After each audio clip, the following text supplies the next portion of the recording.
The Bonus Babies podcast is going to take a short season break, so this is the last episode of this season. Please check back with us again in November to hear more compelling, true-life, hard-hitting, first-hand accounts from the foster care maze. Thanks for being out there and enjoy the episode.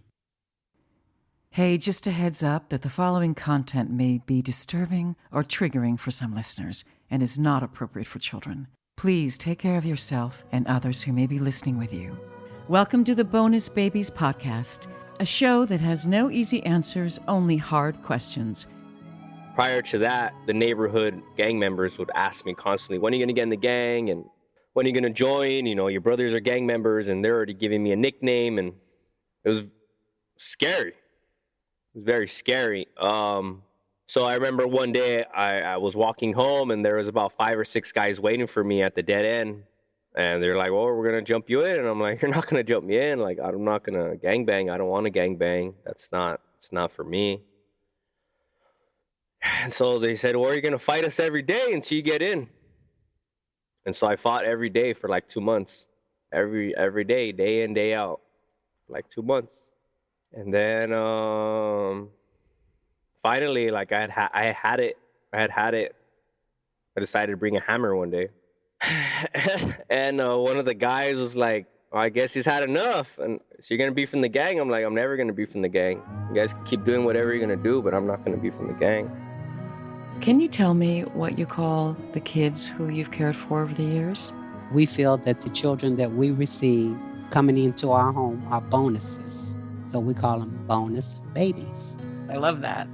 This is your host, Jayne Amelia Larson, and I'm a CASA, a court-appointed special advocate volunteer for youth in foster care. Yeah, I know it's a mouthful. In the same way a CASA works, I explore all things in the foster care maze by talking to kids, parents, caregivers, attorneys, social workers, therapists, really anybody and everybody who will speak to me to keep the conversation open and the information flowing about all things CASA.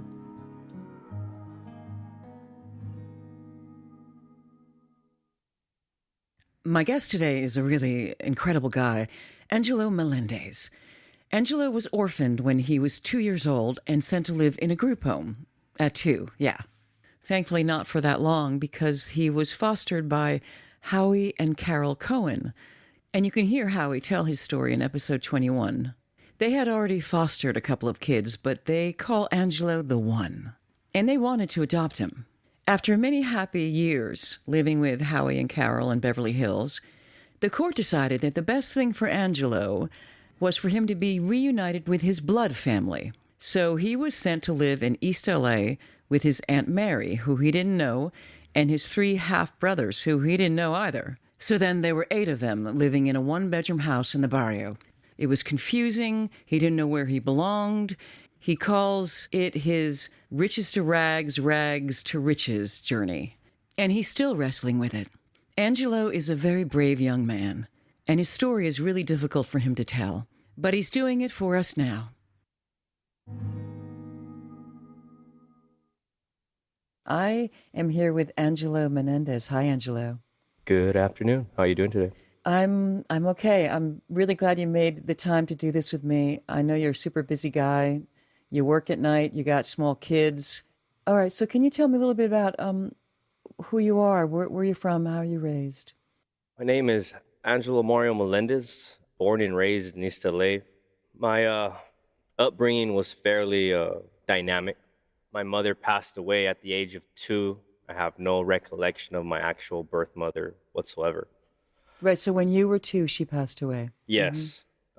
She passed away of heroin withdrawals. She was incarcerated in downtown Los Angeles within the Twin Towers Correctional Facility. And I actually was able to meet her cellmate who was also in heroin withdrawals and was with my mother the night she died. I believe she had a heart attack, and by the time the guards got to her, she had already passed. All right. Have you spoken with that cellmate? Yes. I was kind of odd the way I got to meet her. I made some mistakes in the past, and unfortunately, I was forced to attend a Narcotics Anonymous sobriety program for about 3 months. While going to the meetings twice a week, somehow my face, this young lady, well, not young lady, she was probably in her late 40s, 50s. Somehow she remembered my mother's face and my face. We looked very much alike. And she walked up to me and asked me if Renee Melendez was my mother. And I responded yes. She continued on with the story. So it's very odd how I came across the woman, but it appealed to some closure. Yeah, so that's kind of great, actually, in a way that she recognized your mom and you, and then was able to tell you about your mom's last moments.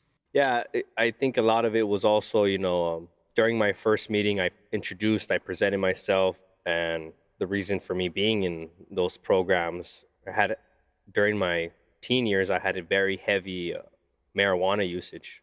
I used to smoke a lot of weed, a lot. And it was an addiction. Thank God today, I no longer smoke anything. I'm a fitness guy. I can tell. I'm what they call a lab rat. Lab rat, gym head, right? Yeah. So, but again, it's these bad habits that unknowingly and we pick up from people that we look up to.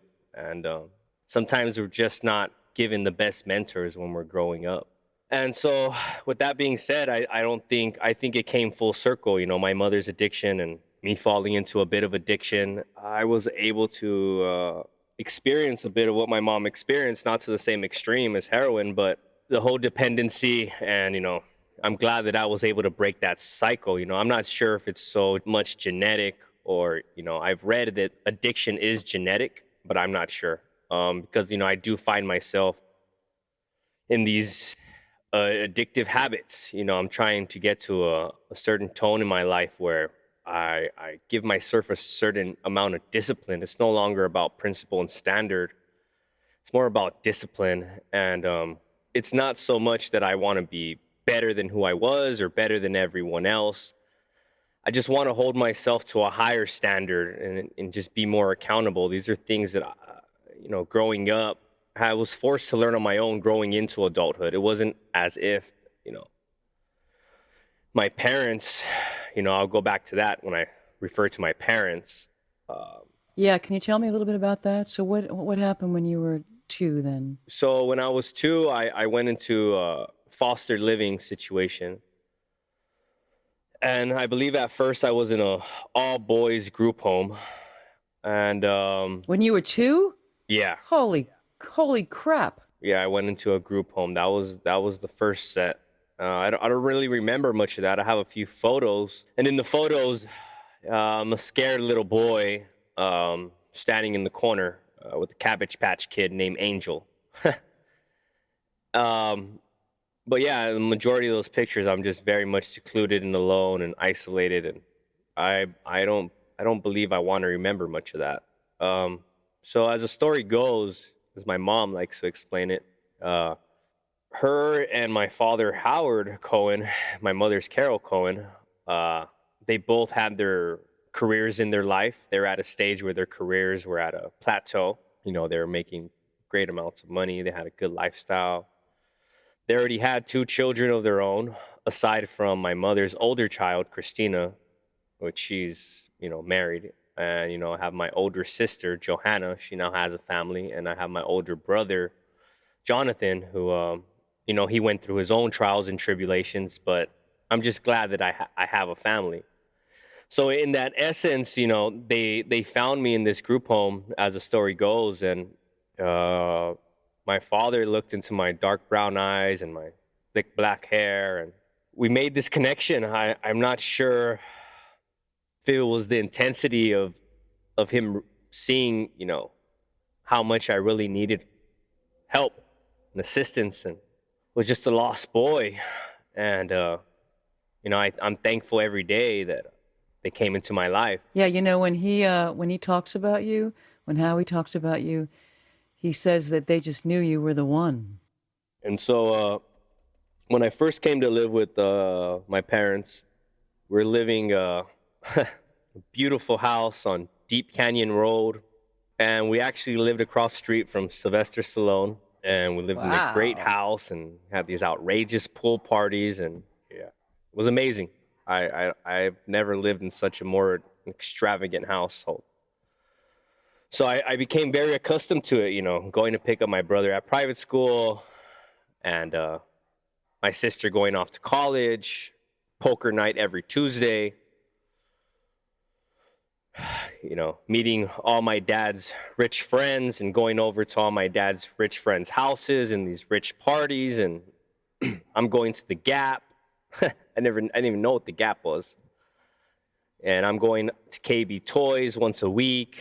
I remember we had this housemaid, which she went on to become a very successful Hispanic lady. She moved out to North Carolina, and her and her husband actually started their own janitorial service. And going back to that, you know, I ended up growing real close to her son. She would bring her son along, and she would clean the house, and I would play with her son. And now that I look back at that, the reason that we had such chemistry is because I was one of the only Latinos in the house. So, you know, we spoke Spanish and we made beans and rice. And I think that was the one essence of my culture that I had. And I really enjoyed those memories. I still have them. I keep them very close to my heart. If it wasn't for living at Deep Canyon Drive in Beverly Hills for those few years, I most definitely would not be the person I am today. I remember my first video game system. I like to mention video game systems because I'm very analytical. A lot of what I do, working in logistics and dealing with diagnostics. For one, video games was my very first introduction to analog, hand movement, patterns, infrastructure, levels, difficulties. And so with that, I was able to apply that whole layout to life. And I thank my parents for that. You know, I don't think they really realize that, but, you know, playing Atari and playing Super Nintendo and going to N64 and them taking me to video game conventions and getting me a laptop to play online. And it was just kind of this whole concept that I ended up applying into my life. It really works for me. I manage my life as if I'm playing a role play game. Each and every compartment of my life is well balanced because I'm able to take a step back and look at each different compartment. And again, that's due to living with my parents. They expose me to different dynamics of life, and that would be the rich side. And then, you know, speaking of taking a step back, I look at it, and those are really some of the most precious memories in my life. It's a really nice childhood. So that was one portion. A few years went on, and I believe I was about 7, 8 years old. I'm not sure the age. And the state of California decided that it was in the best interest of Angelo Mario Melendez to go back to his family. So I had an aunt, her name was Mary Gonzalez, completely illiterate, completed up to 5th grade. But she had all the love in the world, and she was willing to accept my other 3 siblings, the oldest being Anthony Melendez, my second oldest being Vincent Lima, and my youngest being Renee Melendez. And so the courts decided that it'd be in the best interest for all 4 of us brothers to be together. And so they granted custody over to Mary. And did you know your brothers before that? No. So you went from Howie and Carol's place in Beverly Hills to living with Aunt Mary with 4 boys. And her mom and her mom's husband in a 1-bedroom. Wow. So how did you feel when that was going down? That was pretty crazy. You know, 31 years old, and I think it's only now I'm stepping into my 30s and stepping away from all the bullshit that I can actually decompress something that happened to me so long ago. I just recently forgave my parents. Right. What do you mean? Yeah. What do you mean by that? I carried this resentment for a lot of years because I thought that, or I felt that they could have did so much more to, you know, fight for me. And I spoke to my mom and, just recently, 29, we had a conversation, my mom and my dad. They laid it out, and basically the decision wasn't in their hands at that point in time. And there was just a lot going on. And they thought it would be good for me to be with my brothers in essence. And they thought, maybe if they just stood in my life, that, that positive energy would be enough. Right. And that in California, and this is true elsewhere in the country, the big push now is reunification. Yeah. Reunification. And what you're saying is that maybe that wasn't the right thing for you. And Well, I got exposed to a very dark element. As you can see, you see my hands? Yes. Yeah. I have a lot of tattoos. Yeah, and it looks like your hand looks like a skeleton, actually. Yeah, it is a skeleton. I feel very close to death. I've lost a lot of loved ones in my life. And then when I say that I've been exposed to a lot of dark matter, essence, growing up in East LA, there's a certain attitude that you have to develop in order not to get picked on. And, unfortunately, moving back to East LA, I had no idea that both of my older brothers would go on to become very successful gang members. So that kind of leaves footwork for you, and it kind of leaves a certain, your family and your brothers have a certain level of respect in the neighborhood you grow up in, and everyone else expects you to fulfill that certain level of respect. And again, I'm so thankful that I think it was 13. I was 13 years old, and I used to walk home from middle school. I was in sixth grade, and we lived in the dead end, and I lived there all my life. And the dead end was called the zapato. And the zapato in Spanish is basically the dead end, the shoe. The shoe. It's like a horseshoe. Right, a shoe. Like a horseshoe. Prior to that, the neighborhood gang members would ask me constantly, when are you going to get in the gang? And when are you going to join? Your brothers are gang members, and they're already giving me a nickname. And it was scary. It was very scary. So I remember one day I was walking home, and there was about 5 or 6 guys waiting for me at the dead end. And they're like, well, we're going to jump you in. And I'm like, you're not going to jump me in. Like, I'm not going to gangbang. I don't want to gangbang. It's not for me. And so they said, well, you're going to fight us every day until you get in. And so I fought every day for like 2 months. Every day, day in, day out, like 2 months. And then finally, like I had it. I decided to bring a hammer one day. And one of the guys was like, well, I guess he's had enough. And so you're going to be from the gang? I'm like, I'm never going to be from the gang. You guys can keep doing whatever you're going to do, but I'm not going to be from the gang. And luckily, his father came out of the house and said, leave Angelo alone. He doesn't want to gangbang. Can't you tell? You guys keep fucking him up. He doesn't want to gangbang, obviously. Leave him alone. So he left me alone. From that day forward, I got respect in the neighborhood. And I started growing my hair out. I had hair down to my waist. I started skateboarding. I basically searched for a different culture that was also outcastish and rebellious, like where people would still feel intimidated by my presence, but also would leave me the F alone and knew I wasn't a gang member. So I kind of found a niche. So I started skateboarding, and I was into punk rock. And that's pretty much how I escaped the whole gangbanging thing. But as for tattoos and smoking weed and ditching school and hanging out with the wrong crowd and partying every weekend, staying out, not coming home for days at a time, I lived pretty outrageous for a good period of my time due to the fact that I just came back to East LA. I think elementary was kind of weird. I remember that because I just came back from Beverly Hills, and I didn't really grasp the concept of getting in line for lunch or not getting picked up from school, sitting in front of a fan, no AC. Just some of the most simplistic things, now you take for granted when you have these luxuries, but I remember very much in detail how I felt the huge difference in my atmosphere, in my environment. And thankfully, I was able to adapt, because I seen multiple individuals that grew up in East LA from the beginning of time that broke. that got picked on every day, that didn't have respect, didn't have friends. And so, you know, I'm thankful I was able to adapt to my situation. But the way I look at it is like an animal having to adapt to a new habitat. And that's exactly what it was. You know, I wasn't a child having to adapt to a new environment. It's as if I had to become an entirely different species. Right, because you were just trying to survive. Right.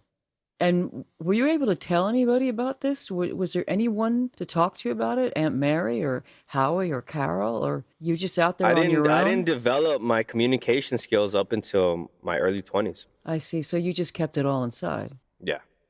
Or I used my fist. I see.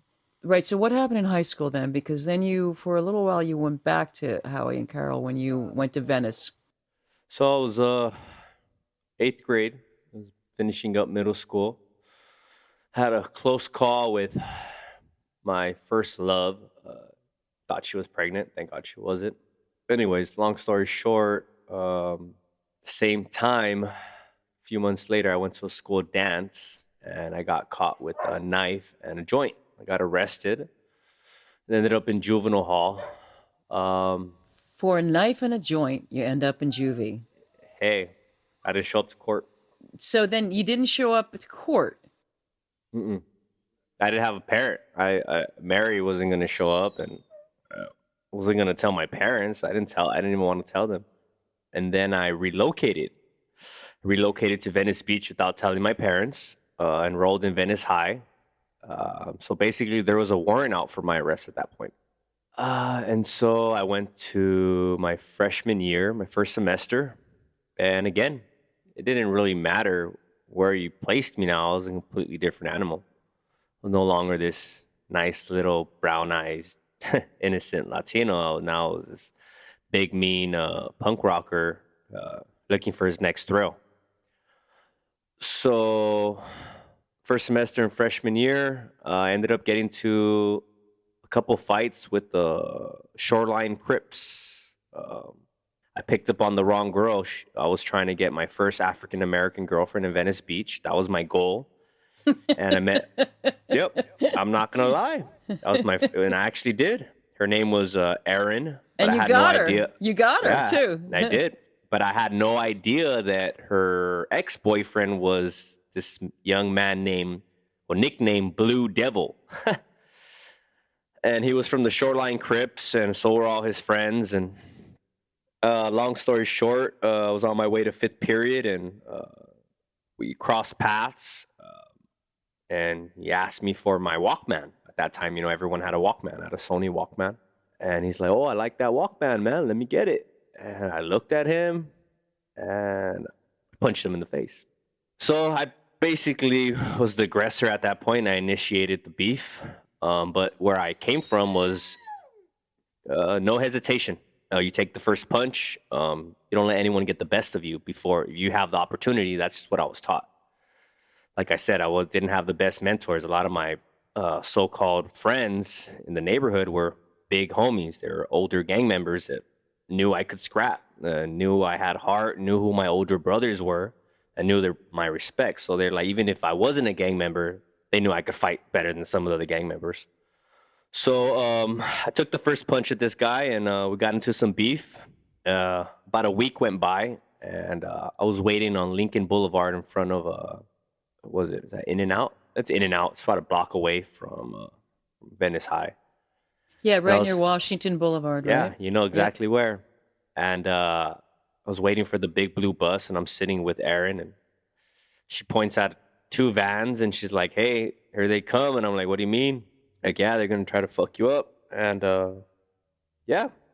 about 6 or 7 guys jumped me. I didn't ever tell my parents. So I went back to school the next day. I gathered a bunch of guys that I knew, and we basically rumbled with the Crips in I think it was like in 5th period, like right after lunch. Like right as lunch ended, we ended up confronting them at their little hangout spot, and we rumbled. And Venice High actually has I don't know if they still have it. They had an open campus policy, so you can go out for lunch and come back. So we ended up chasing a couple guys out, and we didn't make it back in time, and I got locked out for lunch. And long story short, I had to call my mom and say like, hey, they're going to call you from the school because I didn't make it back in. And then she asked why, and then I told her why, what was going on. And then she had basically decided at that point that, might as well just go back to East LA because you're doing the exact same thing. So we went back to Venice High the next day, got my transcripts, called Mary and said, hey, I'm going to be moving back. She wasn't too happy about it. I wasn't too happy about it.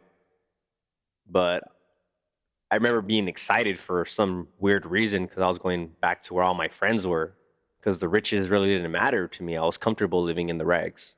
And so I went back, and she drove me over that same day. We took out the transcripts. We drove over to Garfield High on the opposite side of town in East LA, on the east side. And I enrolled in Garfield High for my second semester of 9th grade. And I rekindled my relationship with my first love. Her name was Cindy. And we started dating again. But none of that really mattered because I wasn't going to class, wasn't getting good grades. And I ended up dropping out of high school in 9th grade. I didn't go back after my second semester. I ended up moving in with a girlfriend. I ended up leaving Cindy. I ended up moving in with another girlfriend named Diana. And her mom had just got into a divorce. So there was a void. There was kind of a vacuum there where they needed kind of a man presence of some sort because she had a little brother. So I ended up moving in. And that was kind of my first real relationship at like 14. I was already working. I was already cooking. I was already washing dishes. I was already taking care of, infants or younger sisters.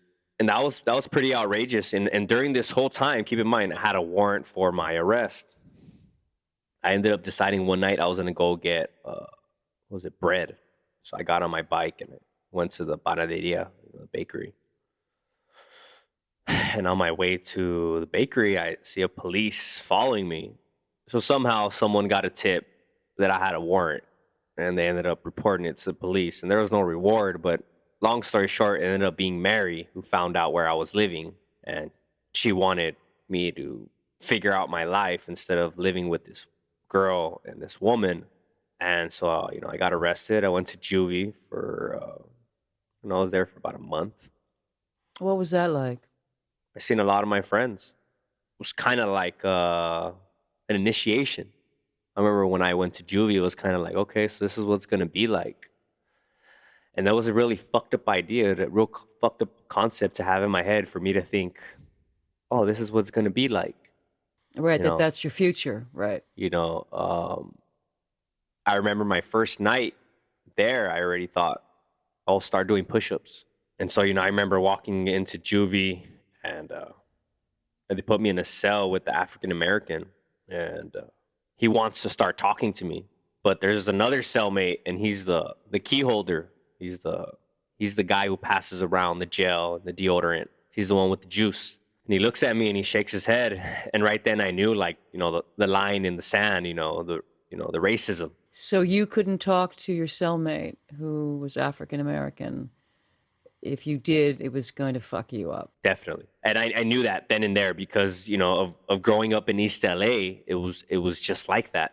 I remember very sadly and unfortunately, if an African American family would move into the neighborhood in the barrio, it's really sad to say, but it's seriously like this. They get a knock on the door from a gentleman-like individual who's a gang member and says, you have 30 days to move out.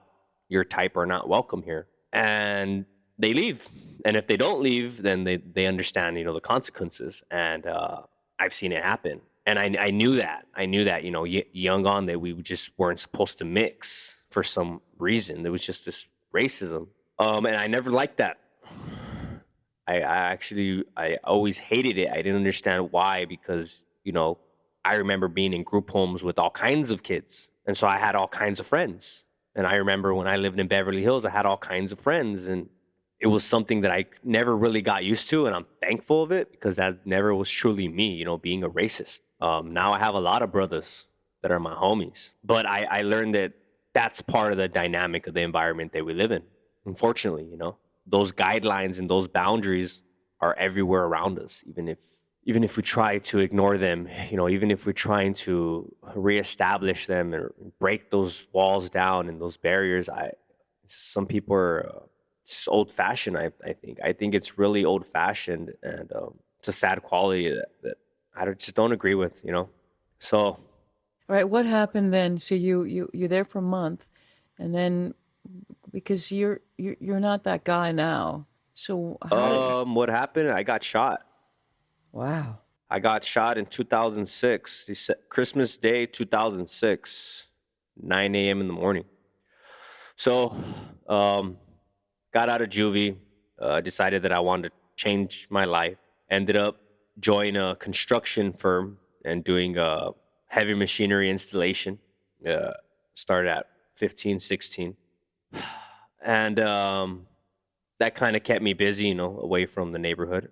But Mary was sick. She was diabetic, and she would get these diabetic sores. She was obese. She would get these sores in between her weight here in her stomach in the crease. And they would take forever to heal. She would be in and out of the hospital. She would go into diabetic comas. She had high blood pressure, the works. So Christmas Day, I was going to go visit her. I was walking to visit her, and a guy pulls up on me and, "You gangbang?" I'm like, "No, I don't gangbang, but we'll fight. You want to fight?" He's, "Oh, I don't want to fight." And he pulled out a gun and started shooting me.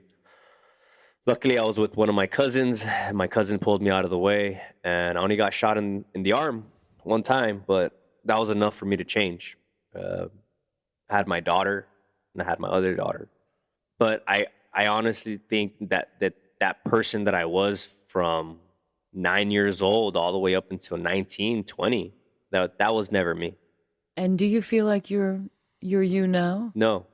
You're still trying to make that journey. I still feel like a lost little boy. Yeah. Yeah. I'm a grown man. I'm 31 years old, and like I said, everything looks great on the outside. I have a great job. You have a lovely family. You've got a woman that adores you. You've got 2 little girls. But it's never enough. Right. So talk to me about you mentioned something about complacent and non-complacent, and that you vacillate back and forth. Yeah, I'm sure you can tell by the conversation, complacent and non-complacent. So, sometimes I have a really focused train of thought, and I know what I'm doing, and I can see what I'm doing, and I know what the next step is. I realize what I need to do. The realizations come real quick, and then that's probably only 25% of the time. And then 75% of the time, I'm like a tennis ball in a closed room bouncing off the walls. I don't know what to do with myself. And it doesn't matter how much infrastructure I try to put into my life, I still feel as if I'm bouncing off the walls all the time. I mean, it's difficult. Right. And do you think you're a good daddy, Angelo? I know my kids love me. I think I'm a good father, but I think I could be a better provider. But I think those are internalized due to the exposure that I've had of having such luxury as in my childhood, So I always feel there's like a void in the tank. There's like this, I can do all this, but I know there's so much more I can do. And I just don't have it in my grasp at this point in time. And I don't know if I ever will. And I think that's a fairly depressing thought, but I won't think about that too much. Like, you think you're not going to be able to have the kind of success that you want to provide for your family and have the cushy life and the travel and the... I'm trying to let go of the chip on my shoulder, and it's hard. I've lost a lot of good opportunities because of an attitude that I developed at a very young age that sometimes takes over. I'm trying to let go of it. It's interesting to hear you talk about yourself this way, because Howie talks about you like you're a goddamn hero. That you have... Because I give him my best qualities. My dad knows all the good things I do, but... No, but he has some idea of the struggles you've had, not to the degree that, of course, the truth of it. He knows it hasn't been easy for you. He knows you've had scrapes, but when he talks about you, he glows. His words are glowing. His eyes are glowing. He's smiling because he sees something in you that you don't yet, I think, see in yourself. Well, I'm trying to. I'm trying. So if you could right now, where would you be? Like in your dream of dreams. I don't mean like your material things. I don't mean like a house. I mean like how you feel. Where would you be if you could be? Instead of a tennis ball in a room, what would you be? A dolphin. Mm. And why? Why is that? Because I'm a shark. And you wish you were a dolphin instead of a shark. Doesn't life seem much more funner as a dolphin than it is as a shark? Yeah, yeah. Yeah, it seems to be a happier life. I mean, I don't really know because we're not living it. But Yeah. Sometimes, I don't want to be the predator anymore. I don't want to be the aggressor anymore. I don't want to intimidate. Like I said, I'm trying to let go of all those qualities. I know I'm charismatic. I know I have confidence through the roof. I know I have a great smile. I know the pride is there. I know there's so many good qualities about myself. It's just the reinforcement of it, letting go of all the negative and enforcing all the positive. And it's a lot harder when you can just bask in the comfort of accepting, yeah, instead of challenging yourself to be better. I think for a long time I just accepted it. Like, it's okay. I accept it. This is who I am. I accept it. Now I'm totally different. Or I no longer accept anything, question everything. I'm questioning a lot of things about myself. It's kind of odd that, this podcast is happening at this certain point in my life, questioning a lot of things about myself.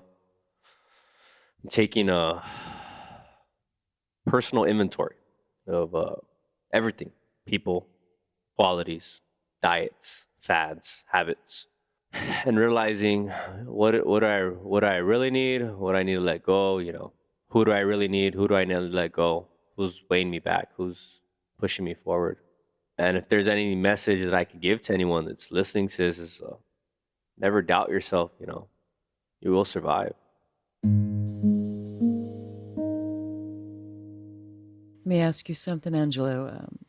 This is a question I ask everybody, but what is the one thing that no one would know about you unless you told them? Is there something about you that no one would know unless you told them? I'm completely antisocial to the core. I don't want to talk to you. I don't want to be your friend. I don't want to be nice.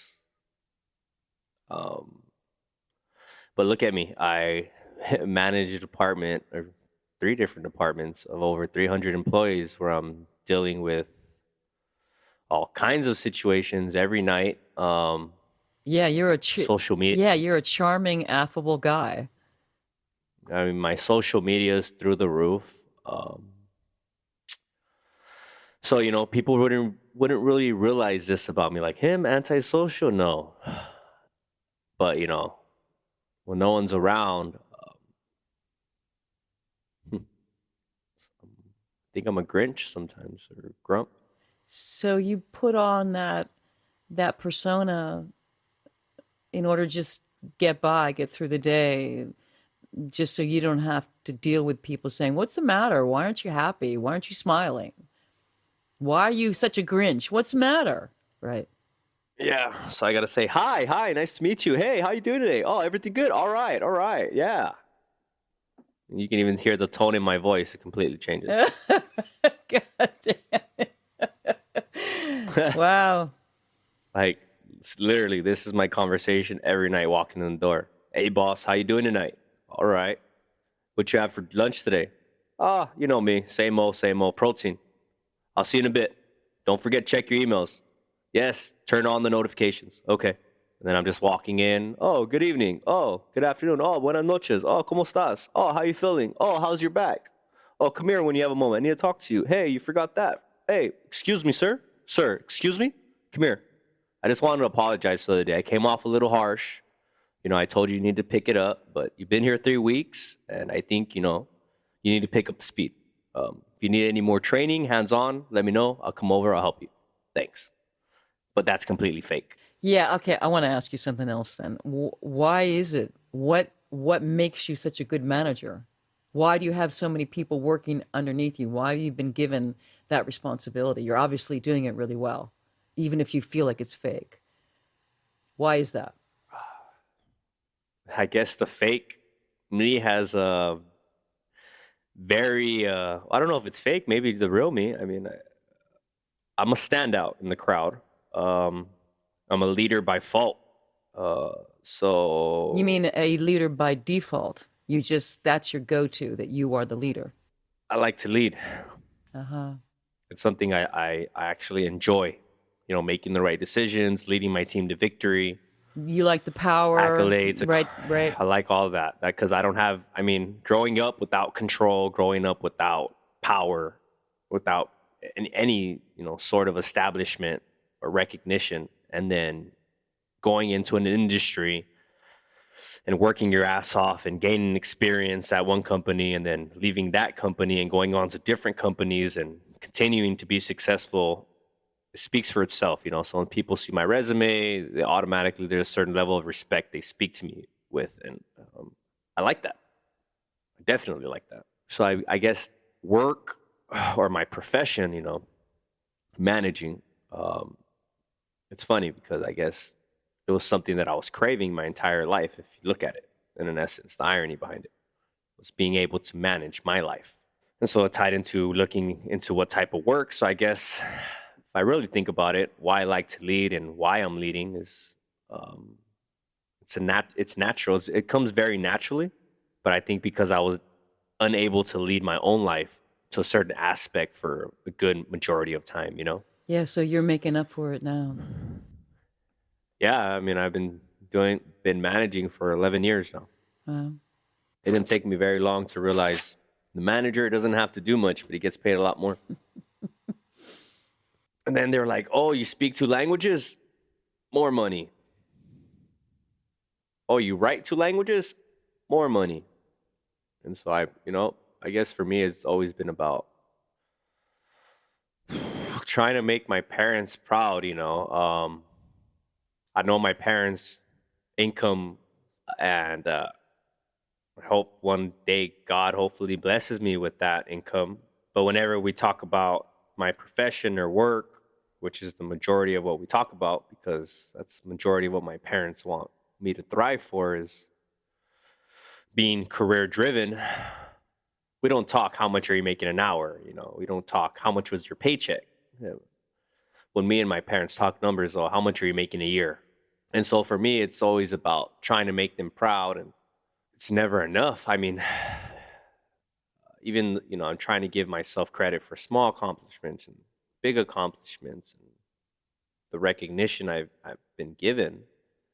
But in my heart, I feel like it's never enough. I don't know if that's always going to be there, but, if you're listening to this, parents, I hope I make you proud. I'm trying to find my passion, So a little more about me. I do art. I write poetry. I paint. I used to do a lot of graffiti. Now I paint canvases. So I think I'm going to try to take another dive into that and see where it takes me. But I really want to get my creative juices flowing again. Yeah, you might find it really, really satisfying and really healing too. Yeah. I want to see some of that when you're ready. Okay? Yeah, absolutely. I want to thank you for talking to me today, Angelo. I know this has not been easy for you. I know you're totally out of your comfort zone, but... Yeah, I'm pretty blunt. That I carry over my actual personality and my professional personality. I'm very outspoken. So I think if you pull the right strings, you can get me to talk, And so today was, that was good venting out. I just want to say thank you to you, and thank you for listening and hearing my story. And I'm going to keep on surviving, and I'm going to keep on searching for the characteristics that I want in the man I want to be one day. I still have a long road and I still have a lot of work to do, but I'm thankful that I'm able to realize a lot of this before it's too late, you know? I know you can do it, Angelo. The shark in you is going to make you the dolphin. Yeah, maybe I'll just be the shark for now, because it's a lot of blood in the water. Okay. You've been really forthcoming, so thank you. Yep, you're welcome. When I hear Angelo tell his story, I can't help but think the system failed him. I mean, the system is constantly failing kids. We know that. Many of the stories we hear on this podcast say exactly that. They affirm exactly that. But this is an example where Angelo could have been adopted by people who loved him, who wanted him. And there was no one in Angelo's life to speak for him. This is why we need CASAs. This is exactly why we need CASAs. Because the CASA would have asked Angelo, what's going on with you? How are you? What do you want? And we would have gone to the court and say, this kid belongs with the Cohens. Can you make that happen? And Angelo would have had a much easier childhood. He wouldn't have been beaten up every day after school for 2 months straight. He wouldn't have lived in constant fear all of his adolescence. He probably wouldn't have gone to juvie. He would have been a much happier kid and a happier, more well-adjusted adult. And he deserved that. He deserves it now. I know you're working hard, Angelo. You're working hard on yourself to process all of this. And I hope you find your dolphin. I really hope you do.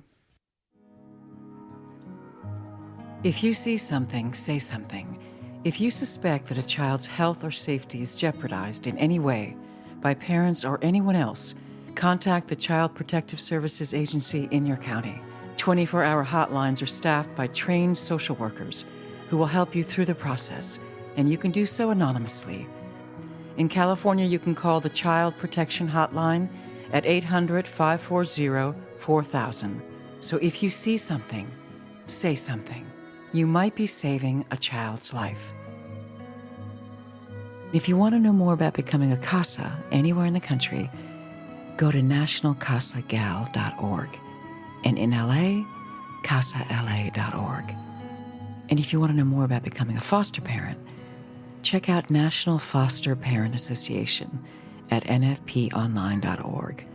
There's also faithfosterfamilies.org and adoptuskids.org.